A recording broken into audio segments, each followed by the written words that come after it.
சிம்பிளாக ஈஸியாக டேஸ்டியாக அதே சமயம் சாதம் இட்லி தோசை சப்பாத்தி இதுக்கெல்லாம் வந்துட்டு ஒரு நல்ல காம்பினேஷனாக இருக்கும். இந்த சட்னி வந்து எப்படி செய்யறதுன்னு பார்க்கலாம். கடாயில் வந்துட்டு ஒரு 2 டேபிள் ஸ்பூன் வந்துட்டு எண்ணெய், கடலைப்பருப்பு உளுத்தம்பருப்பு வந்துட்டு ஒரு டேபிள் ஸ்பூன் வந்து வச்சுருக்கேன். 10 பல்லு பூண்டு, சின்ன வெங்காயம் ஒரு கை நம்ப அளவுக்கு, வரமிளகா வந்துட்டு காரத்துக்கு ஏற்ற மாதிரி 4 போட்டிருக்கேன். சின்ன சைஸ் வந்துட்டு புளி, ஒரு 5 தக்காளியை வந்துட்டு ஆட் பண்ணி நல்லா வந்து வதக்கி எடுத்துக்கலாம். தக்காளி தூள் வந்து மேலே இந்த அளவுக்கு நல்லா சுருங்கினதுக்கு அப்புறமேட்டு ஒரு கைப்பிடி அளவுக்கு புதினா, ஒரு கைப்பிடி அளவுக்கு கொத்தமல்லி, இது நல்லா வந்து சுருளை வந்து வணக்கிறதுக்கப்புறம் அடுப்பை வந்துட்டு ஆஃப் பண்ணிடலாம்.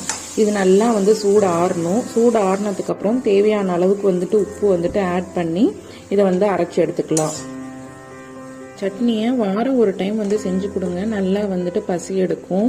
டிஃபனுக்கு எடுத்துக்கிறப்போ வந்துட்டு புளி வந்துட்டு உங்களுக்கு ஏற்ற அளவுக்கு கொஞ்சமாக வந்து கம்மி பண்ணிக்கோங்க, அப்போ தான் அதுக்கு வந்துட்டு நல்லாயிருக்கும். இது வந்து சாதம் இட்லி தோசைக்கு இதுக்கெல்லாம் வச்சு சாப்பிட்றோம் அப்படின்னா சூப்பராக இருக்கும், டேஸ்டியாக இருக்கும். ட்ரை பண்ணி பாருங்க.